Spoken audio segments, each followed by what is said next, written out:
who here would think that we have to stand up to protect our patients from our very own government? Unfortunately, we find ourselves in that unenviable position. There's an element in this government who believe that health care should be under their control. And whether this represents an ideology or something far more sinister is unclear. But what is clear is that this cannot and must not happen.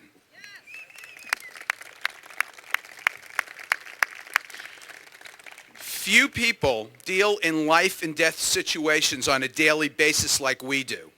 Consequently, we know what pressure is all about. We deal with truth and reason, humanity, awe, compassion, love. We deal with the human condition. These interactions are completely foreign to many of our lawmakers, who are morally bankrupt and the antithesis of who we are and what we represent.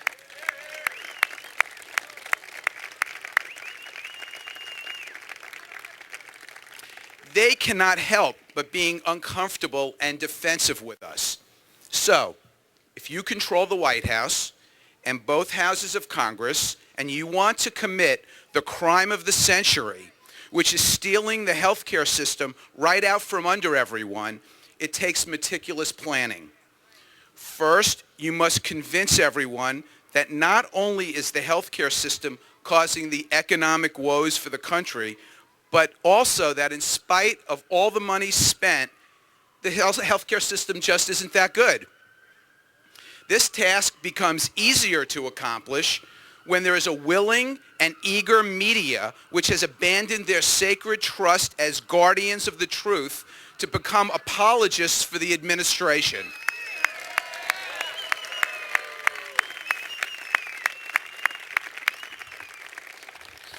The next step would be to coerce the stakeholders in healthcare and make them offers that they can't refuse, to extract concessions from them so that they literally compete with each other, falling over each other, trying to see who could give the most in the vain attempt of protecting their interests. The problem is they didn't realize that when you pay a cannibal not to eat you today, you forget that tomorrow they'll be hungry.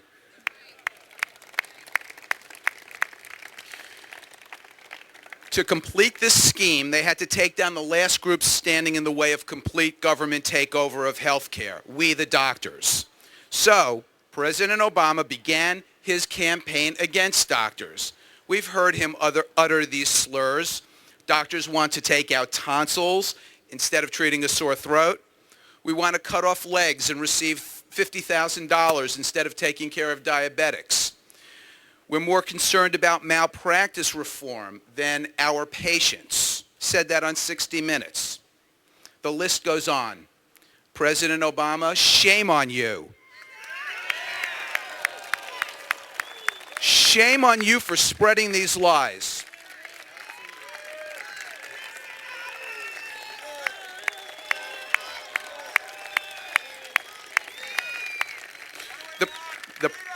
The problem is that President Obama, Nancy Pelosi, Harry Reid, and the others underestimated us. They didn't count on us standing up and speaking out. They didn't think that we would go to tea parties, to town halls, and help educate Americans about what they were up to. What Congress and the White House is trying to do has nothing to do with fixing health care. It's about stealing 1/5 of the economy. It amounts to the largest transfer of dollars from the private sector to the government in history. Just how bad things are starts with a look at the bills in Congress. The House actually has 3 bills, but H.R. 3200 has gotten the most attention. It exceeds 1,000 pages, has not been read by most congressmen who shamelessly applaud it, costs more than we can afford, does not fix a single problem, and completely disrupts the health care that 85% of the population is happy with.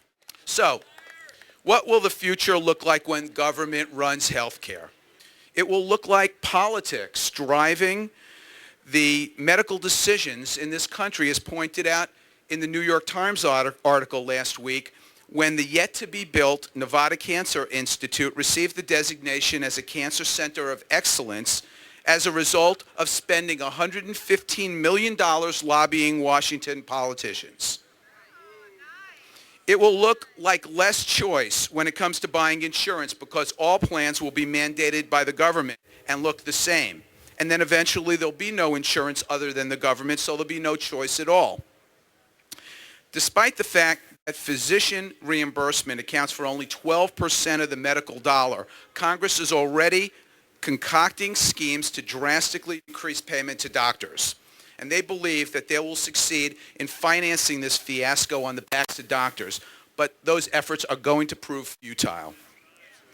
They will succeed in crippling doctors, destroying the medical system. And they will do this by taxing us, by increasing the already onerous regulations on us, scrutinizing us more than we already are, by harassing us, looking for fraud and abuse even when it doesn't exist, and by enslaving us, by forcing us to work in their system or not work at all. It will penalize doctors who utilize too many medical resources without regard to circumstance. In short, it will make it impossible to do our jobs. The medical system that these misguided politicians would create would be that is far different than the one we have today. There'll be fewer doctors because many will quit. We learned from Investor Business Daily last week that 45% of doctors will do so. There will be lower quality doctors in the future because the best students simply will not be willing to make the sacrifices needed only to look forward to being a government employee.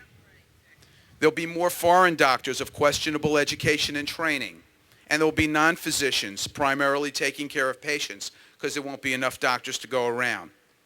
There'll be waiting lines to get into an office, to get through an office, to receive tests, to get treatments. There'll be fewer specialists because they'll leave medicine, and the speedy and appropriate treatments that we now take for granted will be a thing of the past.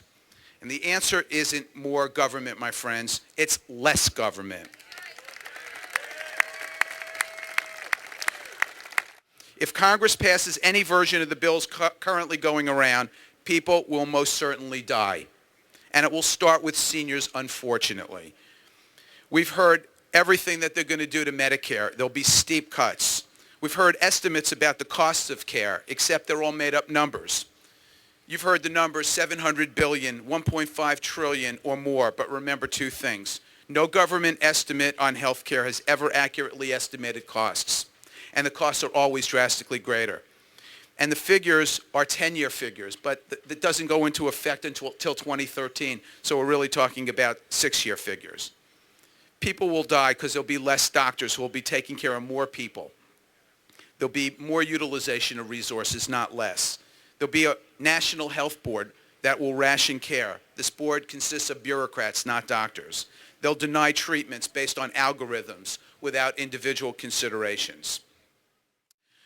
President Obama and some members of Congress have lied to the American people. And they say no one has an idea how to fix this system, but we have ideas. There are many out there. You've heard some of them before. Targeted solutions to real problems. Vouchers for people who can't afford it. Tax breaks, tax credits for people who need it and who, just like employers get tax credits. Individual purchase of insurance so that it uncouples it from the workplace. We need to have the government use its power to deal with the insurance industry, not with doctors. We need to tear down the barriers to purchase of health care across state lines and over the internet.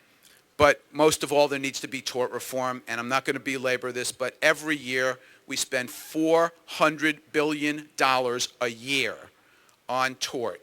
$200 billion for malpractice premiums between hospitals and doctors, and $200 billion a year in defensive medicine. Even if you took half of that money, it would pay for fixing the system. Washington, please heed our warnings to you. You must pay attention. You need to care. We all need to care because someday we will all be the patient, and then what then? Thank you, friends.